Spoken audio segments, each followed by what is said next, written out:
Hello, everyone, and welcome. For you see, we have a very special episode for you today. We are covering two movies where, when you look at it objectively, the similarities are endless. I mean, they both have home-themed names. They both have Pete Davidson. Naked Old Ladies. The Home follows the story of Max. After a long life of partying, drugs, having fun, Max decides it's time to turn a new leaf. And what better way to start anew than by beginning at the end of the tunnel, at an old folks' home. It doesn't take long for Max to realize that things don't seem normal in this place. Why are there screams of anguish and pain coming through the vents every single night? Why is there an entire floor with restricted access to even the employees of the old folks' home? Why? Every corner that I turn, are there two old people BDSM fucking? And I must say, this movie is truly shocking in many different ways. You know, you watch the first 10 minutes or so, and you think you have this movie figured out. You think it's gonna be dumb, just some schlocky, campy bullshit with some old people. But they take it so much further, folks. The amount that Max puts up with in this, it is so genuinely funny. Like, Max can't even sleep without naked old people picking the lock to his room and then spooning him and grabbing his junk in the middle of the night, trying to seduce him. Okay, spoiler alert, everyone. Spoiler. I can't. This movie has to be talked about. So, and it gets to the point where Max finally makes a friend, this old sweet lady who tells him, like, no, you're a nice kid. You need to leave. This place is not right. They mess with us. You need to get out of here while you can. And he doesn't really listen, whatever. That literally that day, he's outside just raking some leaves, and you just hear a scuffle, and you hear just, no! As this old lady falls from the ceiling, gets impaled by about 5 different spikes on the fence, and is still alive as she looks over to him and gurgles with her last desperate breath, "Ryan." And Pete Davidson literally just looks and goes, well, that was weird. Why would Miss Sullivan do that? Whatever.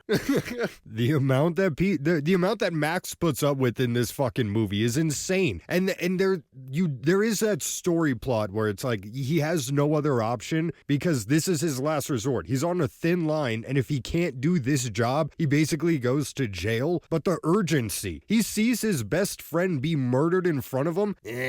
Whatever. He just goes and keeps mopping the floor. And it's everything. The owner of the old folks' home, he walks in on the guy butt-ass naked, trying to kill himself, like shitting all over the fucking room, tripping and doing like slap comedy kind of shit. Whoa! As he trips and does a backflip on his own shit. And Pete Davidson the whole time, he's never like, I have to get out of here. This is fucked up. It's just always like, Mr. Johnson, I don't know. What can I do for you? It is completely insane. And none of that is even the twist of the movie. Get ready, folks. It turns out the entire movie, the restricted access floor where Pete Davidson got attacked by... Okay, so Pete Davidson has a long-lost brother. Who fucking cares? The old guy is his brother because they have this whole operation where they are using a syringe and they stick it in your fucking eye and suck out some behind your eyeball juice, and then they all drink it and have orgy fucks. There is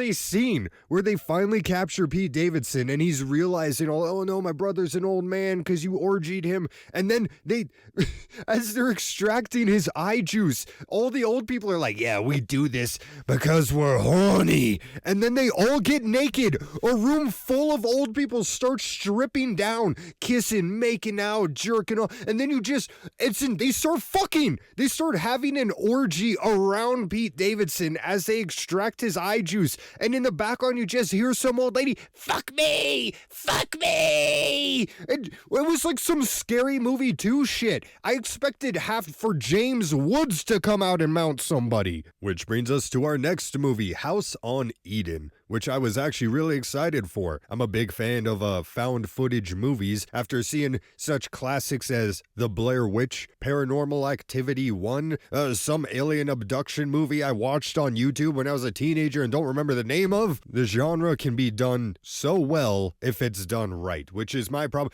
because we just had a lot of fun, folks, talking about The Home and how silly and fun it was. Now we get to talk about a far worse movie in every single aspect. House on Eden follows the story of Chris, Selena, and Jay as they go off to film a student project. They want to go find a house in the middle of the woods. It's a house that's known for being haunted, and they want to go do a documentary for some video. Does that sound familiar? Because it is familiar. It's an exact ripoff of the Blair Witch Project, basically in every way. So you start, except for the good part. It's a copy in every way, except for anything that made it fucking good. So this movie starts, and it's about, so you see, this movie's an hour and 20 minutes. The first 30 minutes is just them talking, banter, but most of that banter is poop and shit and fart jokes. There's about a 10-minute scene where Selena takes a shit in a bag and then spins it around over her head and chases her friends. Now that may sound funny, but it's all about execution. You know, good idea, bad execution. It seems that my wife told me that this Selena girl is a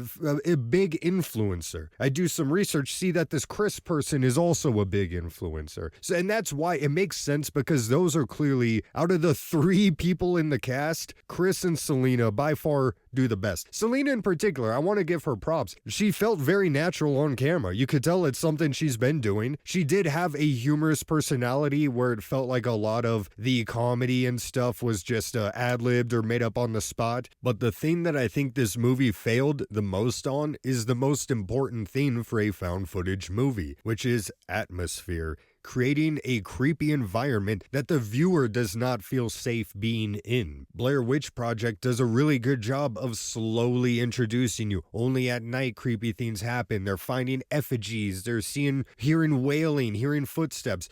But in House on Eden, the entire first over third of the movie is simply them having fun and playing in the woods and playing with their shit and playing hide and seek and cracking jokes. And although it can be humorous, what they're doing insane, it's not creating an atmosphere. It's doing nothing for the plot or the story of the movie, which it seems they did not really care about. This movie it honestly just kind of felt like an excuse to put these 2 women, Chris and Selena, on screen, because everything else falls so short. Any of the scares are typically off screen. People die off screen 2.5 miles away. You don't even know it happened until 20 minutes later. And it just felt so uninspired. Yet the theater that we saw it in was loving it. People were cracking up. My wife and I started doing a drinking game. We were drinking every time the theater uproariously started laughing. I passed out halfway through the movie. That's how funny everybody else thought it was. Wait, but where's the naked old lady? Oh, don't worry, viewer. For you see, the House on Eden is haunted by a naked old lady who is just tormenting them the entire time. Chris in particular, every time she tries to rest or anything, this naked old lady just starts doing satanic seances over her body. Needless to say, I think everybody died except for however those movies normally go, however every found footage movie has ever gone, that's how this one went. Just think of any other fucking movie within the genre that you've ever seen, and that's just how this one ended. Which is why I declare, if you are going to see but only one home-themed movie with old ladies that are naked this weekend, make it The Home. It's far better in story, comedy, atmosphere, writing, just about every aspect of what makes a movie. Thanks for watching, everyone.